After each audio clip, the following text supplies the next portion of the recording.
This is the American Arson podcast, where our goal is to spark creativity.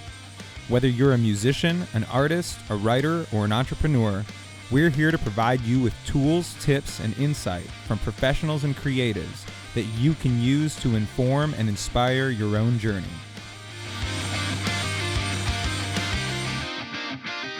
What's up, everybody? Welcome back to another episode of the American Arson podcast. And today we are going to be talking to Jim Hughes of Northery Design and formerly of the band For Today, and before that, Colossus.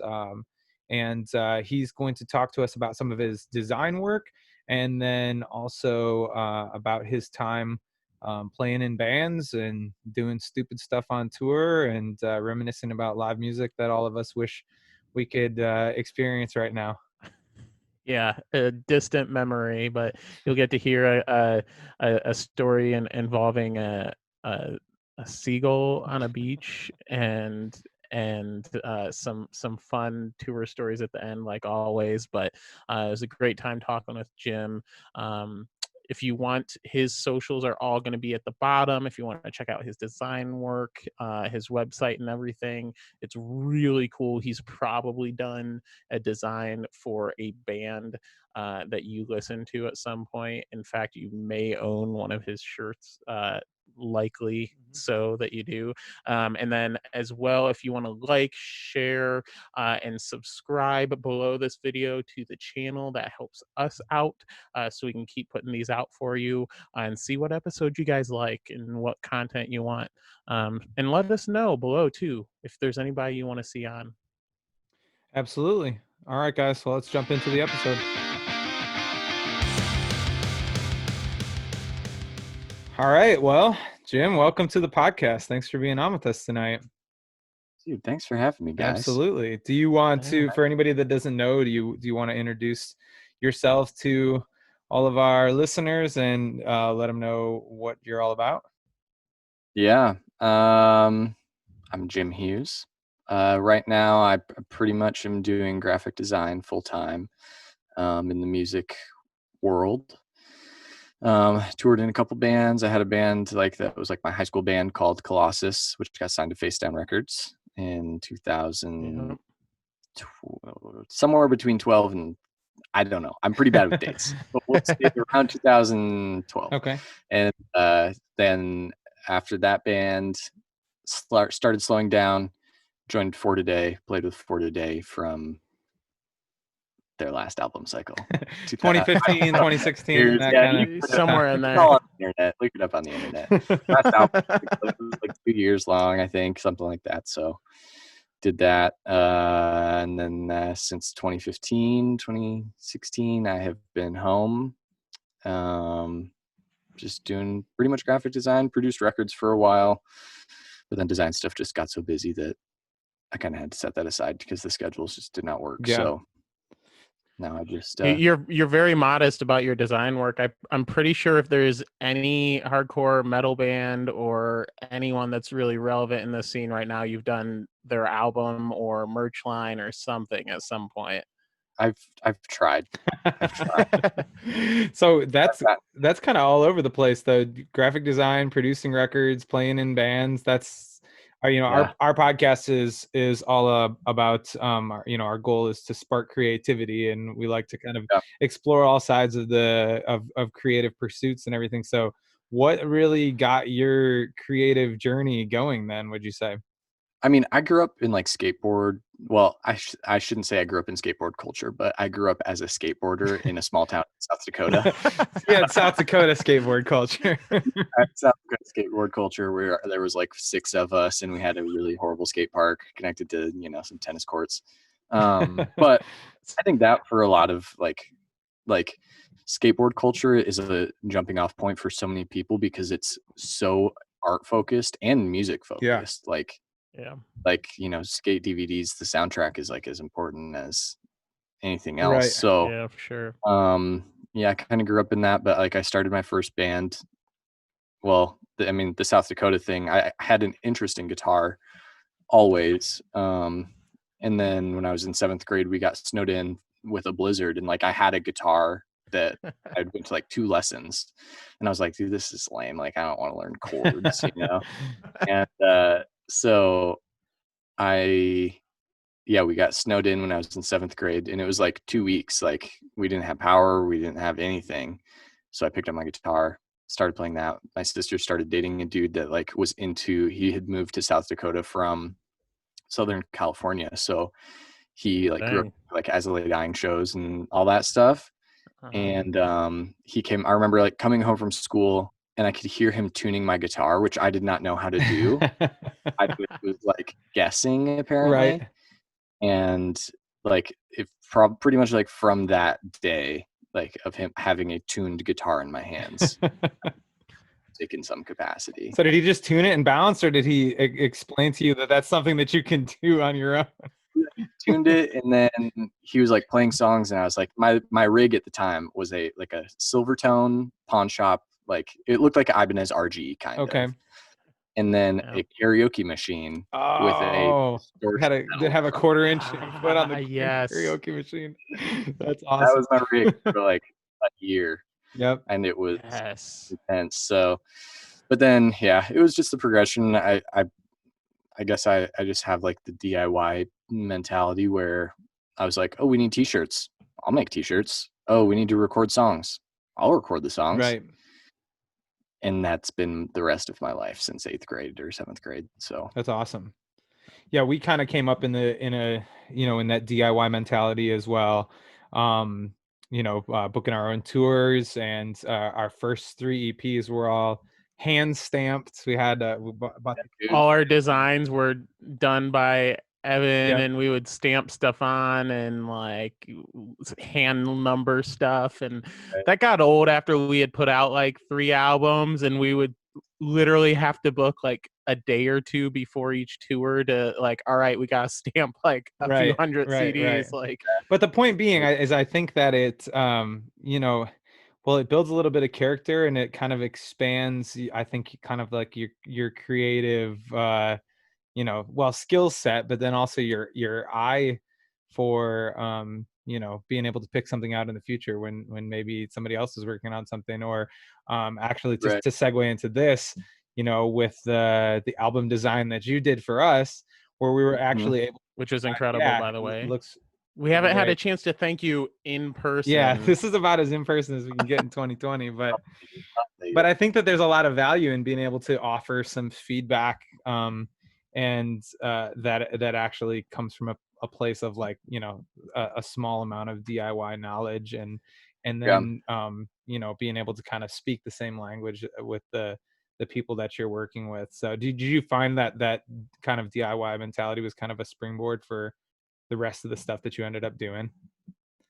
Yeah, for sure. I mean, it's really been like my entire career has just been, it's the mentality of like I can figure out how to do anything pretty much. Right.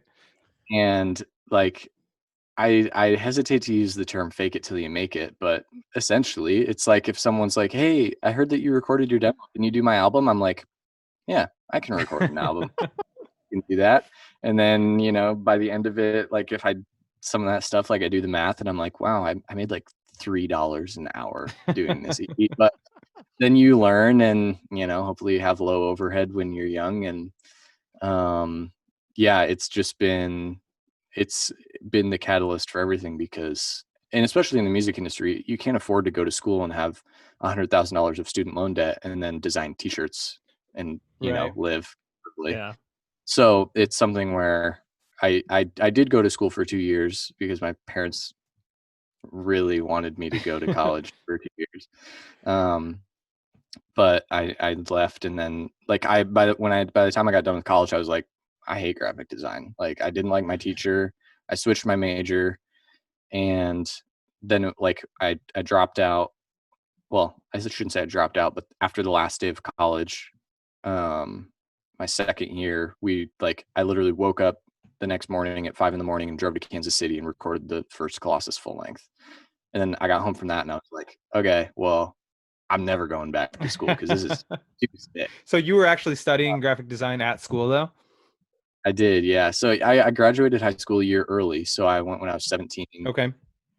to college for graphic design, and I think I was a graphic design major my whole first year because I didn't have a graphic design class till second semester. And then I just did not get along. Like, I just didn't like that teacher's methods. So I switched to art education, and then I switched to printmaking, and then I left. And do you feel like there was any value in that experience, or Somewhat. I mean, I don't think there was $35,000 worth of value in that experience.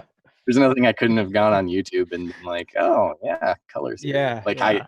that's just the point I'm at now. I still to this day, like I make the joke, I've watched all of YouTube. yeah, I think I finished YouTube.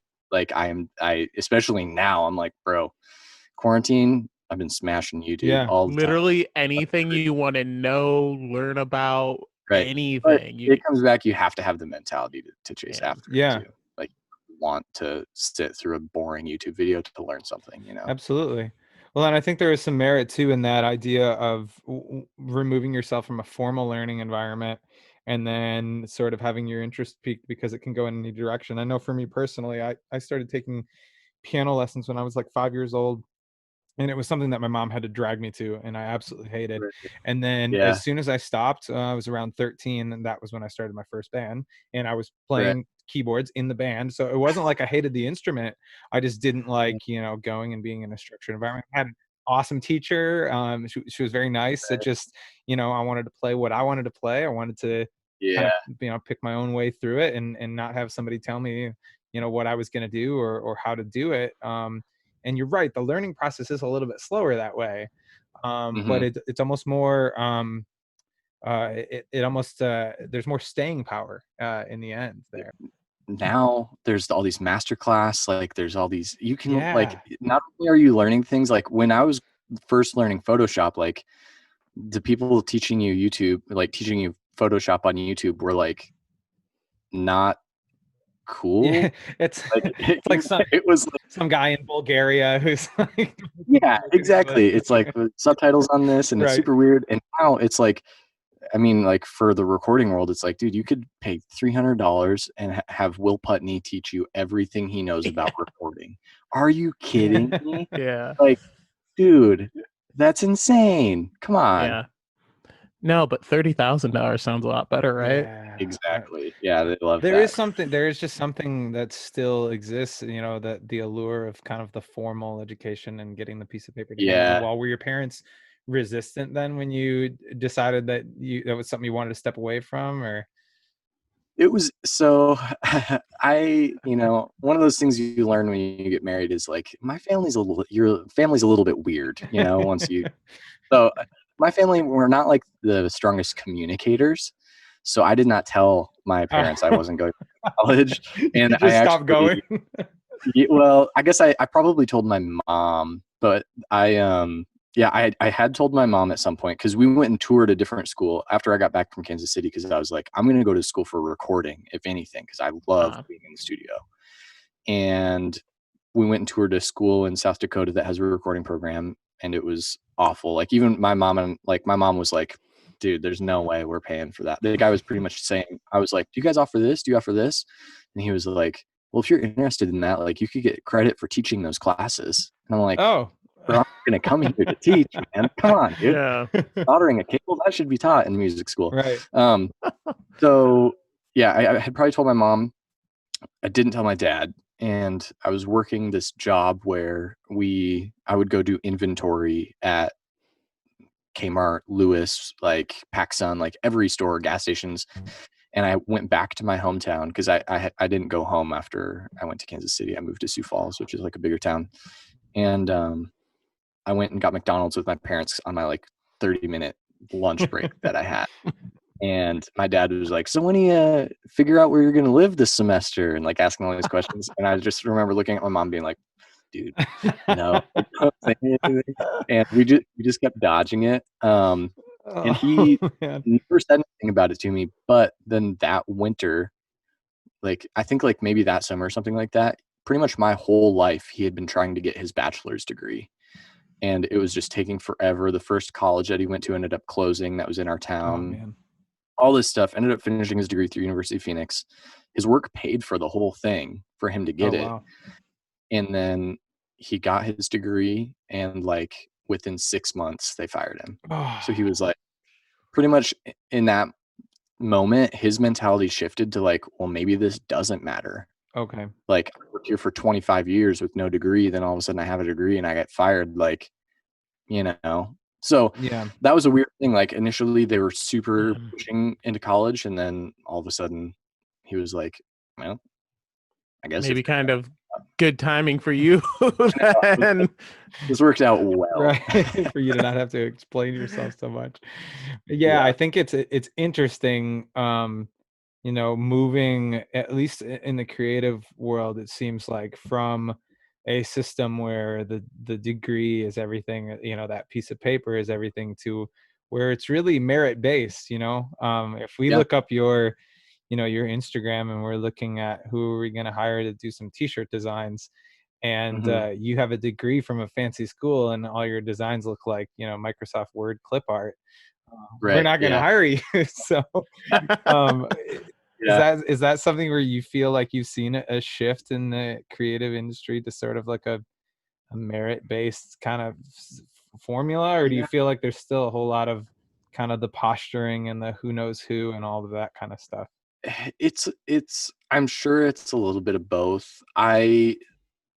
The designers that I meet with that like I've like had, they're like, dude, can we get coffee? Like, I want to go freelance. How do you go freelance? All this stuff.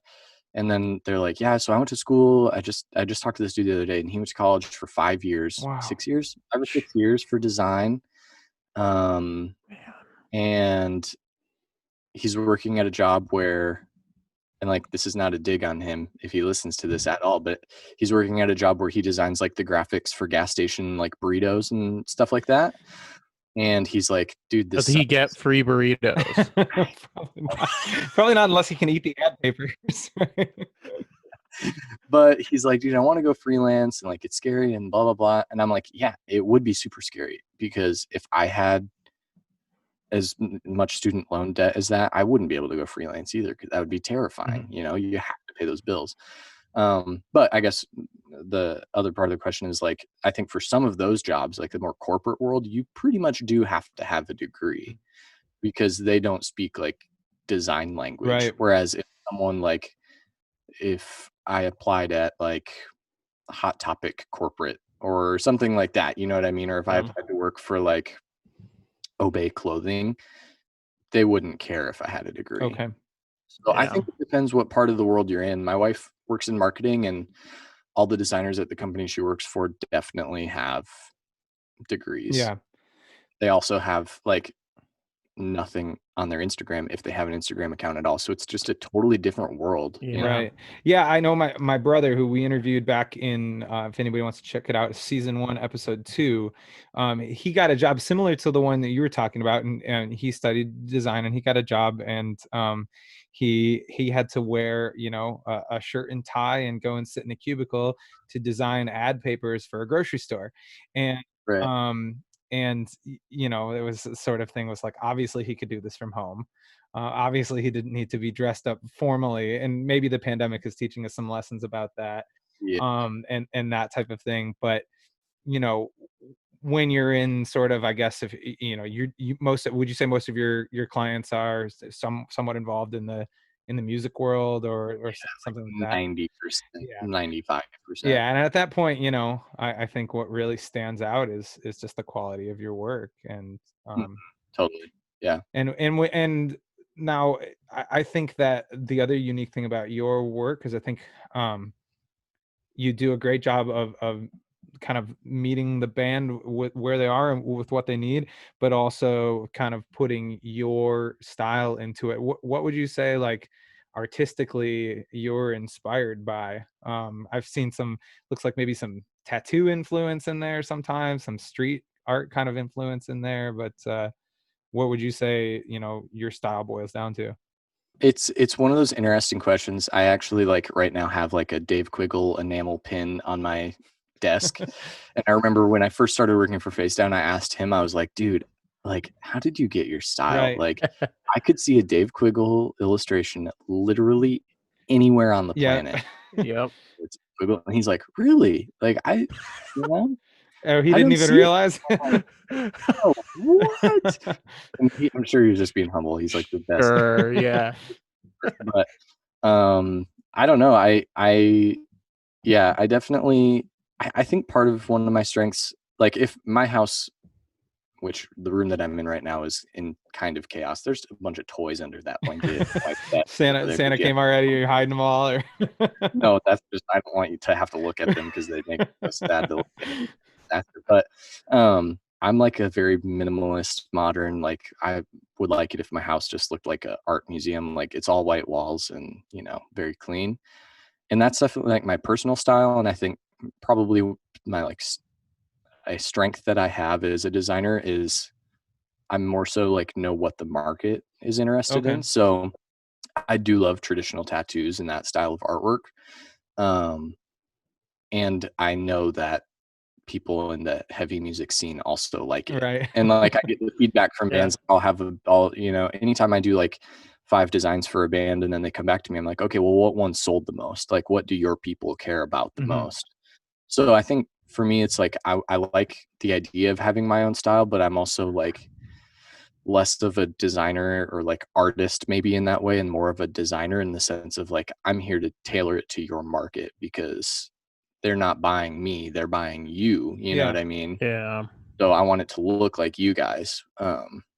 So I don't know. I mean, I pull from a lot of like tattoo and like probably skate culture stuff, but then also like very modern and minimal type Yeah. things. Yeah. Well, I would definitely say, yeah, the cover of our album looks like it could be like the cover of a Tony Hawk Pro Skater game for sure. So I see that. But one of the things that I thought was really cool when we were going through that process is, Jason from Face Down, for those who don't know, Jason who runs Face Down Records, sent the album over. And I remember you saying, that you were gonna, sit with the songs for a little bit and kind of then see what came out. Is that a normal process for you, where you're sort of like evaluating the artist first and then kind of trying to reflect that in your art? Yeah, that's like pretty much any artist I'm working with, I ask them like, "Can you send me your most recent music?" Okay. And send me like I always ask for like 5 to 10 references of like not specifically if I'm designing a t-shirt for you, like you don't have to send me a t-shirt design, but send me like design work or artwork that you like in general. Like if it's a painting or if it's a statue, literally anything that you like, because it's my job as I see it is like I need to just get inside your brain as much as possible. And like obviously for musicians, the easiest way to do that is through their music because that's your brain on a MP3. Right.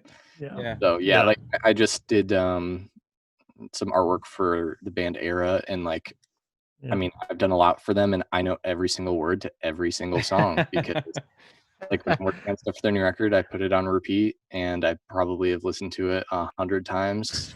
And That's it awesome. just like it's a mood thing too. Like if I'm working for a band that wants really like a heavy metal band and I'm like I listen to a lot of like atmospheric like soundtrack type Okay. stuff when I'm Huh. just in life. Yeah. And if I'm trying to design like a freaking skull cemetery with flames behind it, like it has to match up a Right. little bit. Right. Nah, they I can mean, mesh the two. I mean, don't get me wrong, I got a little Justin Bieber going on every now and Right. then, and it's fine. But it helps me to, and I also like pull a ton of lyrics into designs. So if I'm listening to a record and I hear like, oh, live, this will be a part people are like really singing along Yeah. to. I'll try That to get makes that into the sense. design, Yeah, that's something that we love to do as well with our stuff. And we Which saw, you nailed with the yeah, we had an the Unbreakable stuff for shirt our and the album. King is Alive shirt. That's Right. both really reflected that. So that's cool. Do you feel like it's easier to design stuff for bands that you're excited about? Like you're saying, every lyric to that album and you're listening to it all the time. Is that like something that you feel more inspired to approach that kind of a project? Yeah, well, in the particular Era example, I do love Era, but I've just worked for them so much that I've just missed those albums. Anytime I'm working for them, I've done 100 designs for them at least at this point. I've had a few, and I almost like I feel like I jinxed myself a little bit, where it's like I get an email and I'm like, oh my God, I cannot believe I'm being asked to work for like a Day to Remember, or Owl City was the craziest one for Yeah, me wow, because that's so cool. Dang. Owl City I have since MySpace, like so Right. awesome. Jeez. And I remember like pretty much every single time this happens, I take a screenshot or something and I send it to one of my buddies and I'm like, dude, look at this. This is so sick. And every single time I freaking blow it and they're like, we're not going to take any of these. And I'm Oh. like, dang it. But then when I'm just like, So now do you just not say anything when you get a big call? I don't say anything because also then they're like, hey dude, whatever happened to those designs for a Day to Remember? I'm like, they're putting them out next album right, cycle. right. like Russia, limited supply. Yeah. Is that difficult to deal with then when somebody decides to go with it? I remember talking to our producer in the process where we were recording the album, and him talking about just kind of some of the feelings when a band during the mixing process just ask if they could take all the stuff and send it to somebody else to be mixed. Yeah. And just kind of asking him, like, how do you deal with that? Is that difficult to move on from, or are you a pro at that now? It always crushes your soul. Really? Oh man. For like a little bit. Yeah. And I've learned now to get over it. The first few times that it happened, I was like, well, I guess I quit now, but now it's like, I can kind of see it coming. And I'm in a fortunate enough position where when I do see it coming, I either avoid it or I just don't spend a ton of time on it. Before it would be like, oh man, this is like the biggest job ever. I'm going to spend a week on these designs. And then if they don't pick any, I'm like, I just lost a week of my life. Now I'm backed up. Right. So now, like, if I get an email and like a lot of it is merch companies that send the same email. And there's a few companies that got a little bit sloppy with it in the recent years, where they send the same email to like 20 different designers, okay. and they don't even like blind copy theirs, just sending it. And I can see who they're sending it to, and I'm like, Right. this is lame. Like, Yeah. you're making like a singing competition of design. Right. We get the same thing for like management offers and stuff Right. like that. Yeah. Like, oh hey, like if you need any, and I'll look, and like it literally like they changed, like sometimes it won't even say American Arson, it'll say like, hey Arson or whatever, and Yeah. like someone just didn't even have couldn't even copy and paste our whole name, Right. just like my first album offer from a record label with my previous band still had another band's name where the artist is supposed to be. They didn't even bother to go through and edit that out. So it's like, how many people did you send this to? But is there any way then to like repurpose those, or is there some sort of exclusivity where you're not able to? Or No, I could. I don't have a ton of luck. Like, I know some designers that they do a good job of making things pretty universal. okay. Most of the stuff I do is so song specific or like idea specific to a band that like it can't really go to anyone else. So I have like an unused folder in my Dropbox that at any given time has like 3 designs in it. Oh, okay. But and very rarely do I go into that. And most of the time my kind of mentality is like, well, if it wasn't good enough for this band, it's gonna be enough for this band. You know what I mean? Maybe this time just sucks. Like, suck it up, Jimbo. So that's fair. yeah, there's no legal things about it, but Right. I most of the time just is there a certain thing that you enjoy, I guess, doing? Is there a certain, like, I mean, I see a lot of like floral stuff in your work, and yeah, it comes in something that inspires you, I guess. Yeah, I think for me, like, the like guiding light for most of my work is I actually like have it on my wall. It's a sign that says good design is as little design as possible.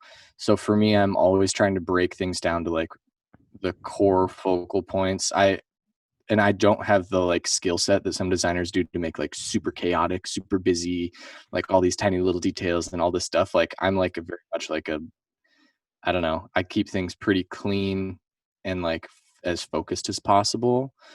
So I think like, yeah, kind of like that, the like, how can I make this say what it needs to say in the least amount of stuff possible? Um, and I mean, I love doing like tattoo type illustration work. Yeah, I don't know. It kind of comes and goes in waves. It feels like, because there are some seasons where like one type of design is really cool, and I do a ton of that. Yeah. And like 6 months later, I'm like, oh, dude, I haven't done any illustrations. And like, I mean, that actually just happened not too long ago, where I was like, dude, I haven't done an illustration in months. Like once like the streetwear thing got popular, Yeah. I was like, dude, this is crazy. Like whatever. And I don't know why I do so many flowers. I do a ton of flowers. I'm running out of ways to do flowers, but they work. Yeah, they're they a do. classic. I never get sick of them. Yeah. Yeah, Absolutely. they just work. And to be fair too, like you mentioned, like, Dave not, realizing his style, I guess, or not intentionally doing it. Like you seem to kind of be that way about yourself, but like a lot of those bands that you've done like and posted work from like are bands I'm jamming on a regular basis, and like I'll see them post something, and like especially after we had worked together on this album and I've been following your Instagram and stuff like that, and like I would see like Silent Planet or someone or like Capstan post something, and I was like, I bet I know who did that. And I would like click on like your page, and like sure enough, like, yep, there it is. And like, so like it definitely, and I think that's something that stuck out to me, to us, and like sticks out to all these other bands too about your work, is like you were saying, it's super clean, it's super like, it's super catchy and attractive to the eye, but like it's super clean. It's not so busy that it's just obnoxious and distracting and Right. stuff, especially when it comes to like the clothing and everything. Like people want that clean streetwear look now, and that's something that definitely comes through. But you definitely have like, I think this is us doing to you what you did to Dave. Like you definitely have that recognizable style, and you can definitely tell your work when it gets posted and stuff. But And I mean, I think a part of that too is like, it's like the songwriter thing too, where you don't want to write the same song more than once. So it's almost like, and like there's some, I just had a conversation not too long ago with a designer, and he was like, dude, you do all these different styles of like stuff, and like I feel like I'm kind of doing the same thing over and over. And I'm like, dude, like that's a gift. If you can be like kind of in the same wheelhouse, like, and have your niche that people know you for, Right. that's amazing. I feel like for me, I'm like, well, like I have to do 15 designs this week, and I already did a tattoo flash design on Monday, so I don't want to do another one today because I just did one. Like I don't want to write the same song again, like I just did Right. it. So I'm constantly trying to like switch it up, but then I also understand the value in like, oh, well, if I did, like I follow a lot of Instagram pages where I'm like, I immediately know the page because I see the design and I'm like, oh, that's this guy. Yeah. Yeah. And like there's a ton of value to that, but I struggle with like, I don't want to repeat myself. Right. But you're right with the songwriting parallel, where it's something that, we go through as artists, where we want people to listen to a song and know that's American Arson, but we don't want them to listen to the song and be like, oh, this is the same as. Oh, it sounds exactly like that song. Right. Right. So Yeah. yeah, finding that way to kind of trademark yourself without pigeonholing yourself, it's a delicate dance. just start featuring one song on every record Yeah. that's written with the exact same chord progression from another song on a prior record, and see if anyone notices. Probably nobody would notice, but so what is As you want. what is the process like as a freelancer of acquiring clients? At this point, are you at the point now where it's mostly people that come to you, or do you have to kind of like put yourself out there and advertise, or what is that like? Yeah, I've just been super fortunate, where yeah, I've never advertised, Oh or wow. like had to reach out to anyone before. Dang. So I got lucky, you know. Or good. That's what I was gonna. Or just good. That was one of my questions. Are a lot of these bands that you've been able to connect and do work with, like people that you met like through your time touring, or like just mutual, like someone. You know, I'm sure obviously there's a snowball effect of like you work with one band and then like I don't know, like Era tells their buddies on tour like, oh yeah, this guy just did these sick designs for us and stuff, and they hit you up. But like, did it kind of start out of like reaching out? And I guess tying into that, another question I had of like, if there was someone that wanted to get started into that, it was the process kind of, I'm just going to reach out to the few bands I do know and ask to do work for them, or Yeah, I mean, I've seen that has worked for some people. Rui, I can't. Garrett told me how to say his name. I don't know how RUI, but he's from Europe and yeah, that's different. Like they found him on Silent Planet found him on Twitter, and like he's designed pretty much everything for them for the last like Oh, year. cool. So it can work that way. For me personally, kind of the whole lineage of it really was I mean, we can take it way back. I'll give you Sure, the let's go. brief Yeah. version. Take it yes, back as let's far as do you it. want. But like, so I started in 8th grade designing my own band's shirts. My band was called Here Lies the Traitor. Do not look it up on YouTube. Oh, 100% looking The it link's up after already in that. the episode show notes. Yeah. We haven't even put it out yet. It's already in there. So It's me and then Jeremy from Earth Groans. I don't know if you guys know okay, Earth now the Groans. link is definitely going into the show notes. Yeah. And now we're definitely getting Jeremy on here and for asking him about it. Yeah, I recorded with him. So yeah, anyways, like 8th grade when I met Jeremy, probably. I started doing t-shirt designs, like album covers for my own band and MySpace layouts. And I made in high school a lot of money doing MySpace layouts. I wish I had the dollar amount, but like I can So remember. you're really hoping MySpace comes back. Very much so, hoping it comes back. But like I remember the day that I was like, oh, MySpace is dead. Like I was doing a layout for a band and they were like, we don't need this anymore. We're doing Facebook. And I was like, that was the last one I ever did. Oh, and I was man. like, well, there goes my career. But like in 8th grade, my career is put me out to pasture. Probably in 10th grade by this point. Okay. But like, so in that whole time, like I'm in 8th grade, I'm booking shows at like the Knights of Columbus Hall in my town. And like bands come to town, they see my band stuff. They're like, who did this? And I'm like, I did. So I'm like doing MySpace layouts for bands that like some of them, I don't know if they were on record labels at the time, but like they ended up getting signed. And like, I feel like literally since like 9th grade, it's been like a snowball of like in my local community, like of music, which is pretty much dead now. But Colossus happened.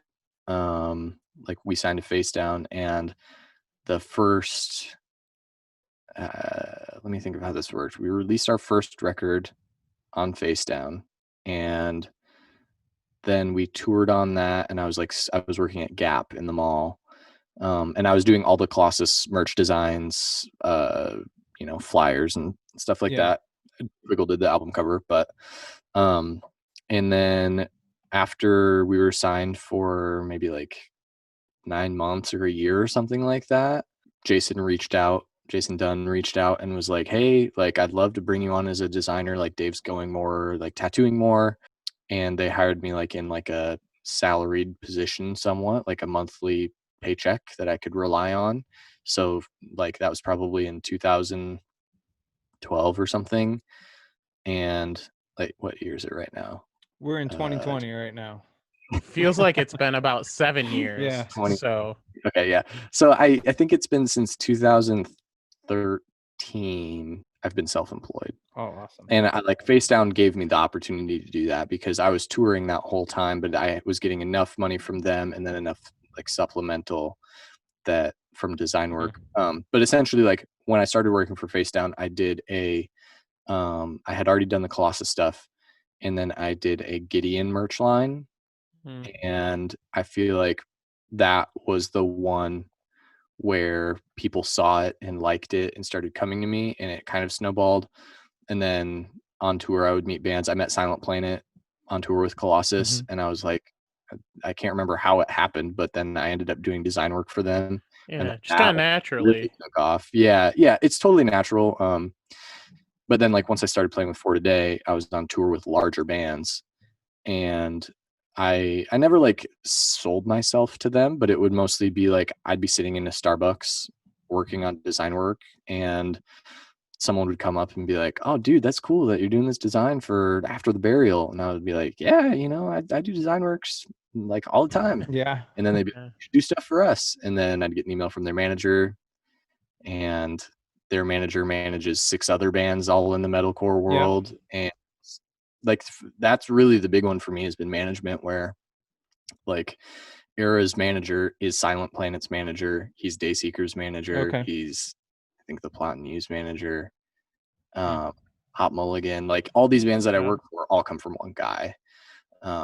So, and the really nice thing about touring was I physically met these people. Like I'm not an email address. Like Right. I'm Yeah. ate burritos with them. Yeah. You know what I mean? I Yeah. think that makes a difference, because there is 1,000 people on Instagram they could go work with. Yeah. Anybody can bond over burritos. Exactly. Like, yeah, I keep getting the emails from them, and I keep responding to Right. them. So did sort of the advent of the design thing becoming like a full-time career, or did that coincide with or lead to the kind of Colossus winding things down? Was that a natural progression, or were they unrelated? No, they were unrelated.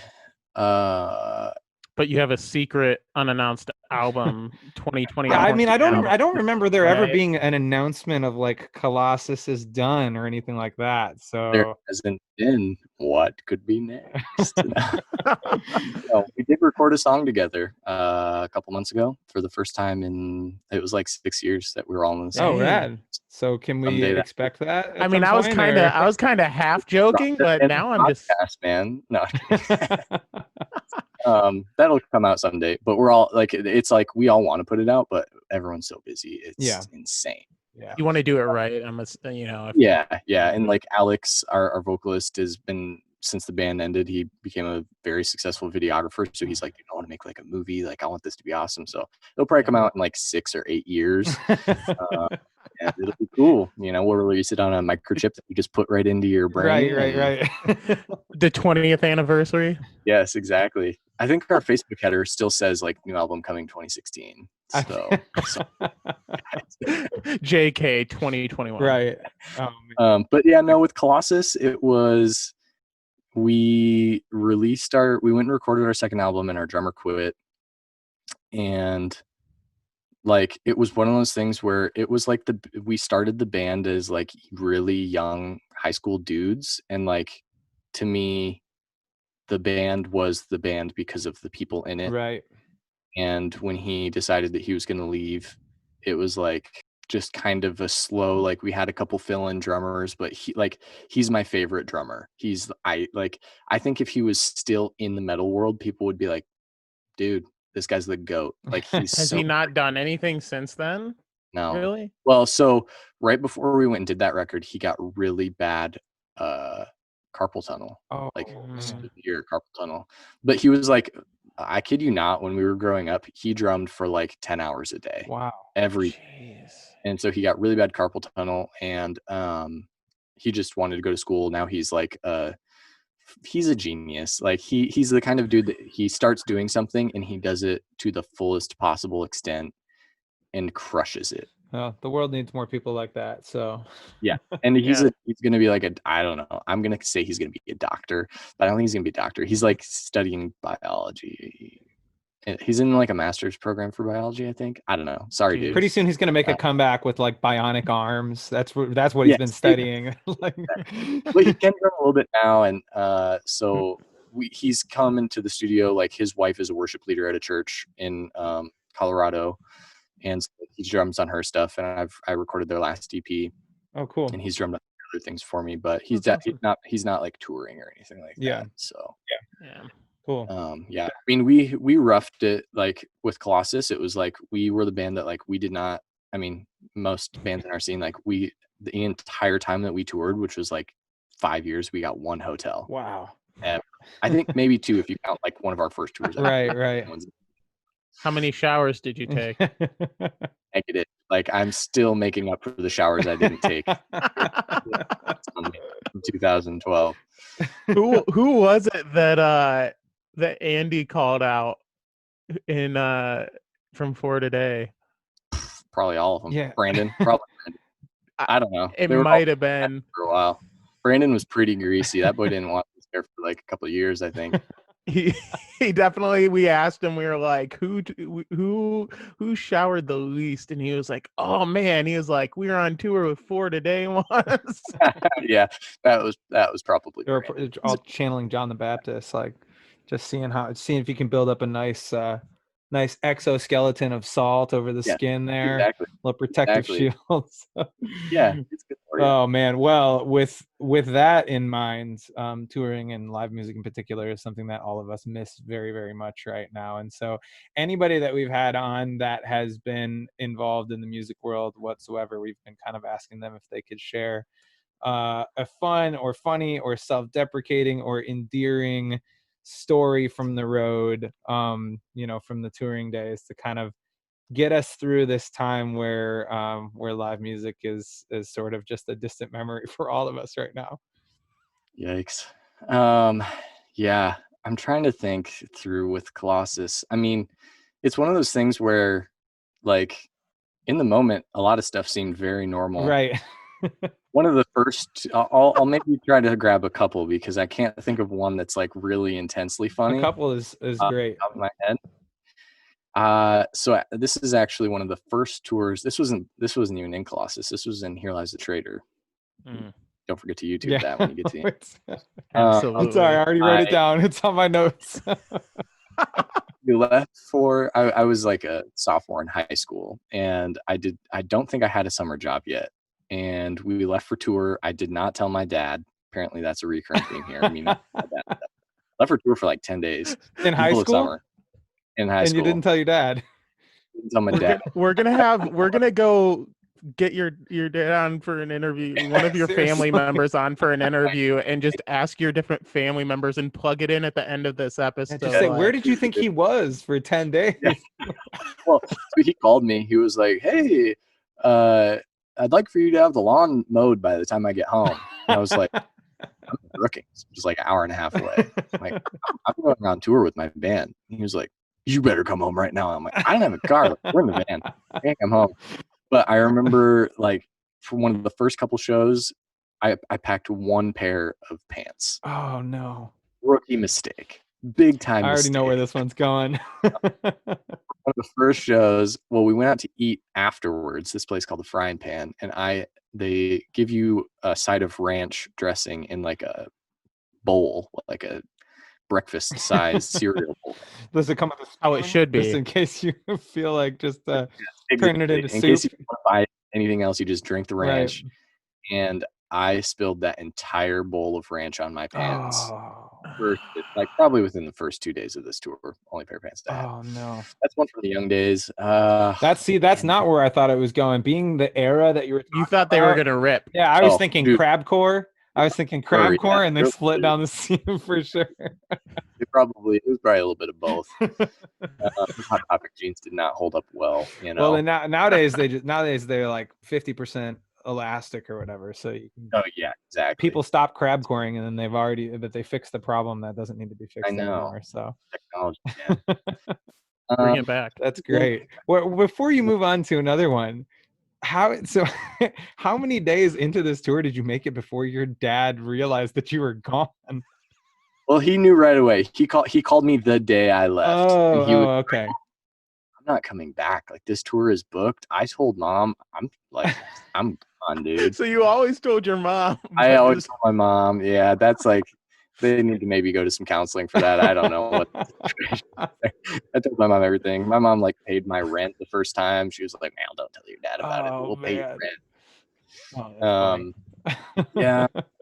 And there's so much funny stuff that happened, but it's so hard for me to remember. The one that really comes to mind, and this will tie in, face down family stuff here. The first time all of us went to Face Down Fest, we didn't even play, but we all just wanted to be there, so we all paid our own tickets and flew. And then Alex, our vocalist, rode with the band Your Memorial, and they like toured their way out. and I don't know if I was working for I don't think I was working for Face Down yet. Okay. This was probably one of the first times I met Jason in person, actually. Okay. I actually, yeah, all of us met Jason for the first time, which makes the story At make Face Down sense. Fest. Us At too Face this Down year. Fest. That's the first time Yep, we met him. there you- And so we're all at the beach, having the nice Face Down family The beach day day. after, yep. Yeah. Yep. Day after, and like this is our first impression time. You know what I mean? We're meeting most Yeah. of these bands for the first time. We're the new young band, Yeah. and all of a sudden there is a dead seagull floating in the water in the ocean. Okay. And we're all kind of like, people are pointing at it like, oh, is that like a dead seagull? And I want to say maybe it had like something stuck around it. I can't really remember now. But Alex, our vocalist of Colossus, runs into the water, freaking farm boy style. David Hasselhoff's it, sprints into the water, Oh, no. picks the seagull up by the neck. No. Like, I mean, we're pheasant country here. Like, that's, you like grab a bird by the neck, Right. and Look what I got, y'all. yeah. Whereas like we're in California, where like in like Virginia is like a We vegetarian. don't do Like, that. no, We yeah, don't touch and like dead things here. well, and Saving Grace was there, and they're from New Zealand, and seagulls are like sacred animals over there or Oh, something. Don't put me on that. Don't look that up on Wikipedia. Just believe that they're a sacred animal. Okay. I'll just take your word for So it. they're freaking out, and he literally comes up to the beach like holding this seagull like a trophy, Like the dog and we're from all, Duck Hunt style, just yes, exactly. And we're like, dude, put it down. I think I just probably turned around and started walking away. I was like, we're getting dropped. All right. we're getting a new singer. Yeah. And Our then deal's done. exactly. And he was like, man, I was about to wring it out. Like, you spin it until its neck breaks. Oh, no. And fortunately, the thing started like flapping and biting his hands, Oh, which Tyler so it wasn't dead. Gideon, it wasn't dead. And then maybe he saved it. I don't know. He may have saved it from, I think it had something stuck on it. So anyways, Oh. the sequel ended up flying away, but I for sure was like, wow, that career came and went, man. You get a text from Jason the next morning. Yeah. So Jim, can you call me for a second? Yeah, how about Yeah. that inadvertent Seagull CPR that you did? Can we... Yeah, dude, it was intense, and everyone was there. It was like, and there was a lot of bands on FaceTime at the time. There was like 45 people on the beach, all watching this happen. Like, oh, the new guy is carrying a fucking seagull. But Next time you do a design for Jason, you should just start sending him designs with seagulls on them. I and see if should. he I- notices. I know, like, it was right when like face swap apps started to exist, and Tyler from Gideon face swapped the seagull's head with Alex's head. That kind of passed around the Face Down community for quite a while. Oh man! Oh my gosh, that's great. That's probably That's the most brilliant. intense one I got. That's I kept awesome. it pretty low key. Out there. Oh no, that's a good one. I think we haven't had a whole lot of run-ins with nature, but Yeah. hey, like you said, maybe he saved it. Maybe he was actually the hero in this story. Everybody thinks he's Totally. the crazy kid from South Dakota, and really he's like the seagull whisperer or something like Yeah, that. he's like Steve Irwin of Seagulls, Oh man, awesome. Well, Amazing. Jim, this has been a great conversation. If somebody is interested in looking at more of your stuff or connecting with you, what is the best way for them to do that? Probably Instagram is the easiest way. It's Jim of Hughes. I do have a website called northery.com, but you can get to that from my Instagram too. So I would just go to my Instagram, and that's where I put the stuff. So Awesome. And if there's somebody out there who's an aspiring designer who would love to get to where you're at, what kind of advice would you give them? well, in the year 2020, I would say just do the best work you can, post it on the internet, and let nature take its course. After 2020, I would go meet people and try to give them a face and a personality, and not just a email address, Right. Awesome. So Awesome. Well, thanks a lot, Jim. We really, really appreciate it. And hopefully there will be a day where we can meet you actually in person, not just on, Hopefully, on Face this. Down Fest. What I'm thinking is we need to have some sort of, because it's going to be what, the 25th anniversary in 2022. Yeah, 2022, I think, would be the 25th anniversary. So maybe that'll tie in with that new Colossus release, and they'll have to. folks. Yeah. Icy hot now. Well, and I'm gonna I start. think we all do. I'm gonna start trying to clean up my Seagull wrangling game too for that beach day. So Please do. all right, man. Awesome. Well, hopefully hopefully we'll all come through this, and yeah, we will get to see you someday, and maybe it'll be at Facedown Fest. But you have a good one, and we'll talk to you soon. Sweet. Thanks, boys. All right, see ya. Thank you. Bye. Thank you for listening to the American Arson podcast. If you enjoyed this episode, please take a moment to leave a positive comment or review. Connect with us online through Facebook, Instagram, YouTube, or Twitter, and check out AmericanArson.com for music, merch, and upcoming tour dates. We'll be back next week with another episode. Until then, stay inspired, stay positive, and keep creating.